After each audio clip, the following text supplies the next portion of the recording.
Hello students, hi, welcome back to my channel learning with Divya. आज कुछ आपसे बातें करनी है मुझे। मतलब कि बहुत सारे बच्चों के मेरे पास व्हाट्सएप पर, मेरे व्हाट्सएप ग्रुप पर बहुत सारे बच्चे मुझसे इंडिविजुअली पूछते हैं कि मैम अब हमें कुछ समझ में नहीं आ रहा है। जैसे अभी हमने देखा कि लास्ट टीजीटी हो गया, पीजीटी हो गया, जीआईसी का एग्ज़ाम हो गया, तो अब हमें नेक्स्ट मतलब कैसे तैयारी करनी है। तो बहुत से बच्चे ये बात नहीं मतलब उनको समझ आ पा रही है या वो एक स्ट्रैटेजी मेंटेन नहीं कर पा रहे हैं। काफ़ी बार मुझसे पूछ चुके हैं, तो मैं इंडिविजुअली सबको आंसर ना करके मैं इस वीडियो के थ्रू आपको बताती हूँ कि आप मेरे अकॉर्डिंग कैसे एक स्ट्रैटेजी मेंटेन कर सकते हैं, कैसे आप अपनी पढ़ाई पर फोकस कर सकते हैं। बहुत सारे बच्चे हैं जो आप टीजीटी का एग्ज़ाम देंगे, नेक्स्ट जब भी आएगा टीजीटी, पीजीटी, एलटी ग्रेड का, जीआईसी का या और अदर जितने भी एग्ज़ाम्स आपके होते हैं, गृह विज्ञान से अगर संबंधित एग्ज़ाम है, तो हम क्या करें, हम कैसे पढ़ाई स्टार्ट करें। आपने देखा है एग्ज़ाम का पैटर्न क्या था, आपके पास आपका सिलेबस है। जैसे कुछ बच्चे टीजीटी के हैं, कुछ पीजीटी के लिए हैं, कुछ एलटी ग्रेड के हैं, कुछ जीआईसी के हैं, तो उनके पास उनका सिलेबस है, ठीक है ना। तो अब हम उसको मेंटेन कैसे करें, कहाँ से हम स्टार्ट करें। सबसे पहला क्वेश्चन बनता है कि हम स्टार्टिंग कहाँ से करें। कुछ बच्चे यही नहीं समझ पा रहे हैं कि स्टार्ट हम कहाँ से करें, नोट्स बनाना कैसे स्टार्ट करें, जो कि मेरा हमेशा फोकस पॉइंट रहता है। लोकस ऑफ कंट्रोल मेरा इसी पे रहता है कि आप सेल्फ स्टडी करें, डीप स्टडी करें और बिल्कुल मतलब अंडरस्टैंड होके पढ़ें अपना जो भी सब्जेक्ट है उसे। दूसरा एक क्वेश्चन है बच्चों का कि पढ़ाई कैसे करें। जैसे कुछ बच्चे हैं, कुछ मेरे स्टूडेंट्स हैं, वो वर्किंग हैं, कुछ मतलब हाउस में हैं, हाउस वाइफ्स हैं, उनको नहीं टाइम मिल पाता है, बहुत ज़्यादा परेशान है कि हम कैसे मैम पढ़ाई करें, कौन सा टाइम हमारे लिए सूटेबल रहेगा, हमें कुछ बता दीजिए, हमारी कुछ हेल्प कर दीजिए, ठीक है। और एक सबसे बड़ा आपके पास क्वेश्चन हो जाता है कि क्या पढ़ें और क्या ना पढ़ें। भाई बहुत सिलेबस है, अपार सिलेबस है, ठीक है। कोई भी मतलब मेरे हिसाब से तो 1-2 घंटे में सिलेबस कंप्लीट हो ही नहीं सकता आपका, और बहुत सिलेबस है। उसके लिए आपको प्रॉपर स्ट्रैटेजी, प्रॉपर एक टाइम टेबल मेंटेन करना होगा नेक्स्ट वैकेंसी में अपने लिए सीट बनाने के लिए। ये आप ध्यान कर लीजिए। अभी तक आपने जो भी पढ़ा, जैसे भी पढ़ा, उसको एक तरफ कर लीजिए। अब आप जीरो से स्टार्ट कीजिए।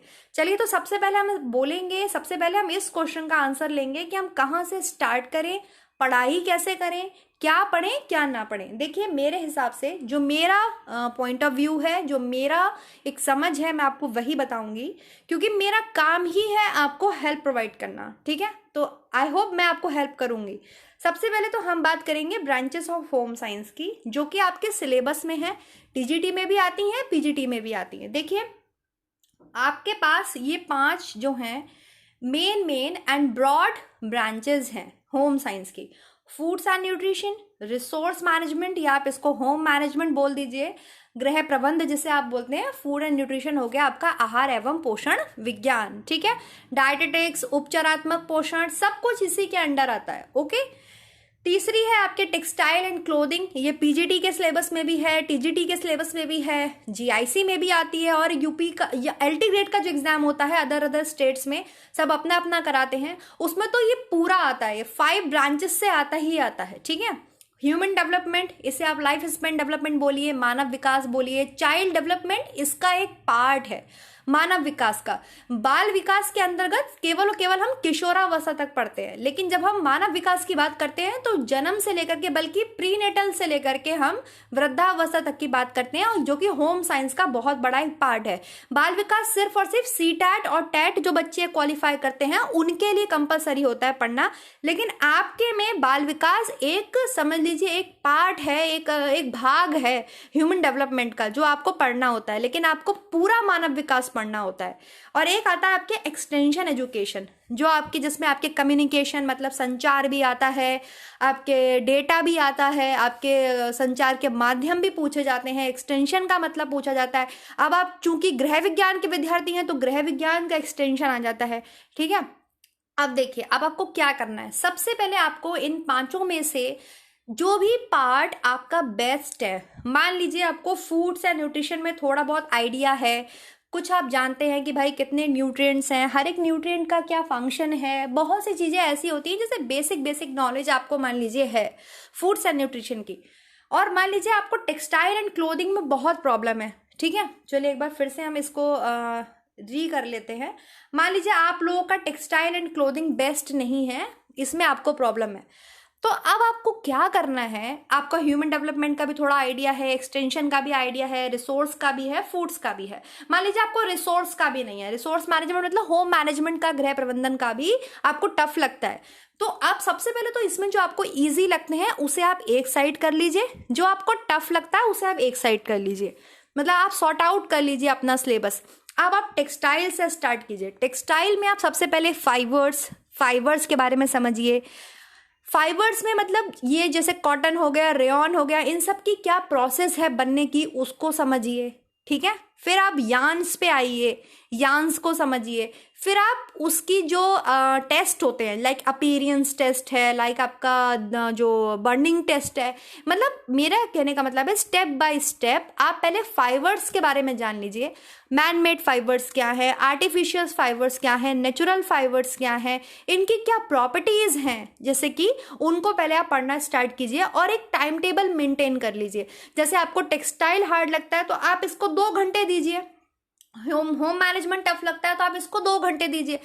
केवल 2 घंटे आप टेक्सटाइल पढ़िए, फिर आप रेस्ट लीजिए, फिर आप होम मैनेजमेंट पढ़ना स्टार्ट कीजिए। होम मैनेजमेंट सबसे पहले आप मैनेजमेंट क्या होता है, मैनेजमेंट की प्रोसेस क्या है, मैनेजमेंट के कौन कौन से स्टेप्स होते हैं, है ना, प्लानिंग हो गया, कंट्रोलिंग हो गया, इसमें किसने क्या विचार दिए हैं, कौन इसको क्या मानता है, रिसोर्सेस कौन कौन से हैं, तो बहुत सारी चीजें हैं। एक प्रॉपर नोट्स बनाना स्टार्ट कर दीजिए और फिर उन नोट्स को आप बार बार रिकॉल कीजिए, वो आपको अच्छे से याद हो जाएंगे। क्लियर हो गया। जो भी आपको पार्ट हार्ड लगता है आप पहले उस पर फोकस कीजिए, मतलब मेरे कहने का है कि आप उसका प्रॉपर एक बिल्कुल स्टार्टिंग से पढ़ना स्टार्ट कीजिए। हाँ, दूसरा आता है मैम किससे पढ़ें, कौन सी बुक लें, तो देखिए कोई भी एक किताब नहीं मिलेगी आपको जिसमें आपको पूरा गृह विज्ञान मिल जाएगा। बात रही एनसीईआरटी की, एनसीईआरटी की किताबें आती हैं, फर्स्ट ईयर की भी आती है, इंटर की भी आती है, 9वीं 10वीं की भी आती है। मार्केट जाइए, आप सर्च कीजिए, आपको मिलेगी। नहीं आपको एनसीईआरटी समझ में आ रही है तो किसी अच्छे पब्लिकेशन की, आपकी जो भी स्टेट वाइज जो भी बुक हो, महाराष्ट्र में जैसे अलग है, यूपी में अलग है, उत्तराखंड में अलग है, तो जो भी आपका एक अच्छी किताब हो आप उसे ले सकते हैं और उससे मतलब बेसिक से पढ़ना स्टार्ट कीजिए। अब जैसे तंतुओं के बारे में जानिए, ठीक है, बहुत छोटी छोटी चीज़ें होती हैं जो बेसिक नॉलेज आपको देती हैं, वो आपको आपकी बुक्स में देखने के लिए आराम से मिलेगी। और फिर उसके आप प्रॉपर नोट्स बनाइए। नोट्स का मतलब आपको कथा नहीं लिखनी है, आपको 1 वर्ड में लिखना है। 1 वर्ड का मतलब होता है कि आपने कुछ, आपको मान लीजिए कोई भी चीज है, जैसे अपीयरेंस टेस्ट है, किस किस के लिए होता है, तो अपीयरेंस टेस्ट लिखा और उसके सामने वो लिख दिए कि भाई ये इनके लिए होता है, इसका अर्थ क्या है, तो वो भी वहां पे लिख लिया। तो एक मतलब कहने का है, नोट्स बनाने का मतलब है कि आप 1 वर्ड में नोट्स बनाइए, उसको कथा के तौर पे नहीं लिखना है, और उसको पढ़िए, रीड कीजिए। क्लियर हुआ, मेरी बात समझ में आई। यहाँ से आपको स्टार्ट करना है, और जो कि आपको बहुत ज़रूरी है क्योंकि कंपटीशन बहुत हार्ड है, वैकेंसीज कम आती हैं और आप लोग जो हैं थोड़े भटके हुए भी हैं, इधर उधर बहुत भटकते हैं आप लोग। तो मेरा मानना है कि आप एक फोकस करिए अपनी सेल्फ स्टडी पे। जब आप डीप पढ़ लेंगे, जब आप एक चीज़ को बहुत अच्छे से समझ लेंगे, आप कोई भी क्वेश्चन लगा लेंगे, कोई भी क्वेश्चन, आप उसमें ऑप्शंस को एलिमिनेट भी कर पाएंगे और जो बेस्ट ऑप्शन है उसको चूज भी कर पाएंगे। ठीक है। अब जैसे आप योजनाओं को याद करना स्टार्ट कीजिए, एक बहुत बड़ा पार्ट होता है एक्सटेंशन एजुकेशन में, और मैंने वो लास्ट में आपको कराया था रिवीजन क्लास में, उसमें से 3 या 4 क्वेश्चन फंसे थे, जबकि मैंने केवल उसमें आपको important very very important programmes को कराया था। 3 से 4 क्वेश्चन उसमें से आए थे, बच्चों ने बोला भी था, तो आप उसे याद करना स्टार्ट कीजिए। जैसे मैंने आपको एक तरीका भी बताया कि मान लीजिए 1950 में कौन कौन से कार्यक्रम बने, तो उन्हें 1950 के अंदर लिख लीजिए। 51 में कौन से बने उसमें लिख लीजिए, क्योंकि आपको 50 से ही याद करना है। बहुत ज़्यादा हो गया तो आपके 1856 में विधवा पुनर्विवाह अधिनियम आया, 1929 में आपके बाल विवाह आया, तो वो बहुत एक्सेप्शनल है, वो भी मैंने बताए हुए हैं उस वीडियोस में, आप देख सकते हैं। आप अपने आप भी अपना एक डेटा बना सकते हैं, फिर उनको डेली रिकॉल कीजिए, क्योंकि ये एक ऐसा पोर्शन है जहाँ से क्वेश्चन एग्जाम में आते हैं, क्योंकि वो डेट में बच्चों को कन्फ्यूज कर देते हैं।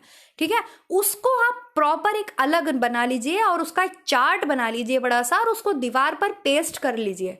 ठीक है। और फिर उसको डेली देखिए, दिन में 2 बार तो कम से कम उसको देखिए दीवार पर पेस्ट करके, हाँ भाई ये प्रोग्राम इसमें, हाँ भाई ये प्रोग्राम इसमें, हाँ भाई ये, आप गारंटीड उसको अच्छे से समझ लेंगे। आप किसी चीज को टीवी में देखते हैं, सुनते हैं, तो वो आपको याद हो जाता है कि नहीं हो जाता है, देख के आपको आइडिया आ जाता है कि नहीं आ जाता है। ऐसे आप अपने रूम की स्टडी जहां आप करते हैं, जहां भी आप पढ़ते हैं, वहां पर एक बड़े से चार्ट में जैसे भी आपको लगे सभी इंपॉर्टेंट योजनाओं को लिख लीजिए और उसको डेली देखा कीजिए। ऐसे रटने में आपको कभी भी याद नहीं होगा, मैं गारंटी देती हूँ। रोट मेमोराइजेशन से आप दूर हट जाइए, बिल्कुल रोट लर्निंग से तो आप दूर रहिए। समझिए, अंडरस्टैंड कीजिए, अपने दिमाग में उन कॉन्सेप्ट्स को बैठाइए, ठीक है। ये बात हो गई।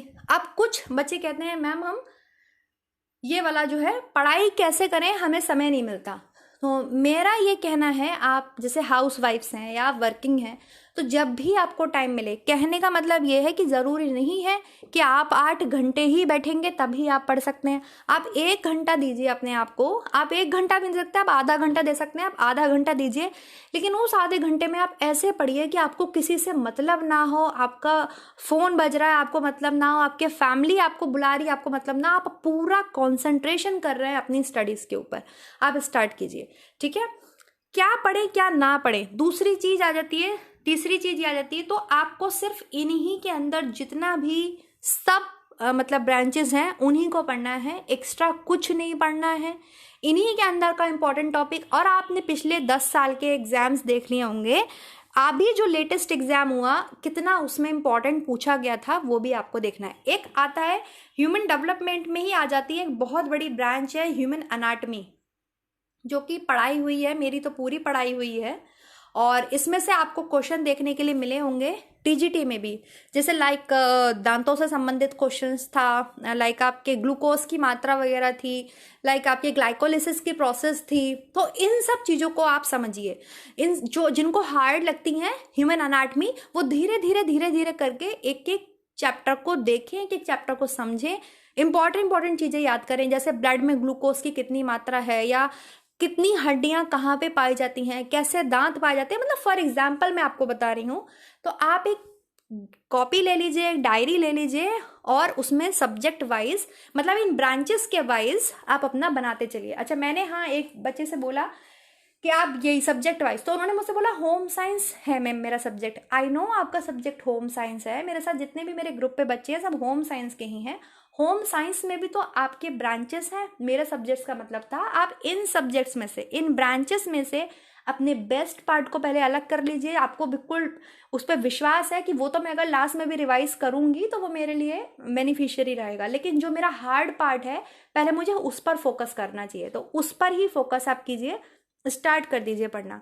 तो ये मेरे अकॉर्डिंग आप ऐसे स्ट्रैटेजी बनाइए, और अपने आप को आधा घंटा 1 घंटा ज़रूर दीजिए अपनी स्टडीज़ को, वरना आप आगे भी वैकेंसी नहीं ले पाएंगे। मुझसे आप लिखवा लीजिए इस चीज़ को, आप नहीं ले पाएंगे। अगर आप जब कभी भी नेक्स्ट वैकेंसी का नोटिफिकेशन आएगा, उसके बाद जब एडमिट कार्ड आने वाले होंगे तब आप पढ़ने बैठेंगे, तो आप कभी भी सफल नहीं हो पाएंगे। मैं आपको 100% इस बात की गारंटी देती हूँ। जो आपसे कहते हो कि ये क्वेश्चन कर लीजिए आप पास हो जाएंगे, 10 दिन में आप पास हो जाएंगे, वो आपको बेवकूफ़ बना रहे हैं। आप बेवकूफ़ बनते रहिएगा। इतना टफ कंपटीशन है, ऐसे ऐसे बच्चे हैं पढ़ने वाले। मैं आपको बताती हूँ, मेरे आसपास ऐसे ऐसे मेरे कलीग्स हैं, मेरे फ्रेंड्स हैं, जो सारा सारा दिन इतना ज़्यादा पढ़ते हैं, मतलब वो लगे हुए हैं। बहुतों का सिलेक्शन भी हो गया है, बहुत सिलेक्टेड हैं भी, और कुछ क्यू में भी हैं। तो वो ऐसे नहीं पढ़ते हैं कि जब नोटिफिकेशन आउट होगा तब पढ़ना स्टार्ट करेंगे, या एडमिट कार्ड उनके सर पर तलवार लटक गई तब वो देखना स्टार्ट करते हैं। आप कभी पास नहीं हो पाएंगे, ठीक है। तो आप आज ही से, और इन सब अफवाहों से दूर रहें कि नई वैकेंसी आ रही। अरे जब भी वैकेंसी आनी होगी उससे पहले आपका सिलेबस कंप्लीट होना चाहिए। वैकेंसी नई चाहे कल ही आ जाए, वैसे तो आने वाली नहीं है अभी वैकेंसी, लेकिन अगर आप लोग अफवाहों में फंसे हैं, आपको विश्वास है कि नई वैकेंसी आने वाली है, मेरे इतने मना करने के बावजूद भी कुछ बच्चे मुझसे कह रहे हैं नहीं मैम कुछ तो बोल रहे हैं यूट्यूबर्स कि वो अक्टूबर लास्ट में वैकेंसी आ जाएगी। मैंने हाथ जोड़ लिया, मैंने कहा ठीक है, जैसा आपका मन हो वैसा आप करो।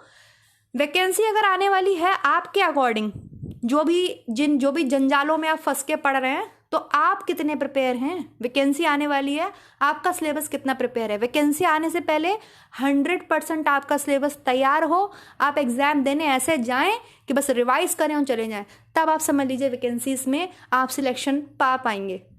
वरना वैकेंसीज आ जाएंगी, चली जाएंगी, आप ढोल की तरह बजते ही चले जाएंगे।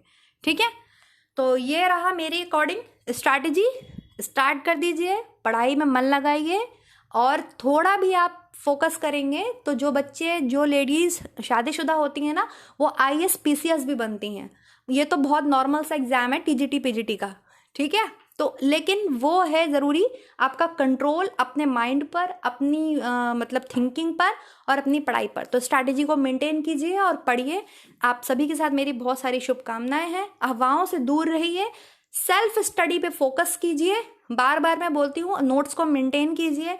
जो पार्ट आपको इम्पोर्टेंट लगता है उसको एक बोर्ड पर ले लीजिए और पिन कर लीजिए, और इम्पोर्टेंट चीज़ें उस पर लिख लीजिए। ठीक है, और उसको दिन में 10 बार, 2 बार तो कम से कम देखिए ही देखिए। 2 बार सरसरी नज़र से आप देखेंगे, आपको वो 100% लर्न हो जाएगी, चीज़ समझ में आ जाएगी। ओके, चलिए, थैंक यू सो मच। और ये स्ट्रैटेजी है मेरे अकॉर्डिंग, और आप लोग इस तरीके से तैयारी कर सकते हैं। जिन भी स्टूडेंट्स के बहुत सारे क्वेश्चन थे, दूसरी चीज़, आप टेलीग्राम ग्रुप पर ऐड हो सकते हैं, लर्निंग विद दिव्या से सर्च कर लीजिएगा। और जिन्हें भी व्हाट्सएप ग्रुप पर ऐड होना है, नोट्स चाहिए मेरे, वो प्रोसीजर की मैंने वीडियो शेयर कर दिया टेलीग्राम पर, आप वो देख सकते हैं। उस प्रोसीजर के थ्रू आप बहुत ही मिनिमल सा चार्ज है वो दे करके आराम से ऐड हो सकते हैं। वहाँ मेरे PDFs आपको मिल जाएंगे। Okay, thank you so much students. Next video मिलेंगे नेक्स्ट टॉपिक के साथ। अपना ध्यान रखिए आप सब।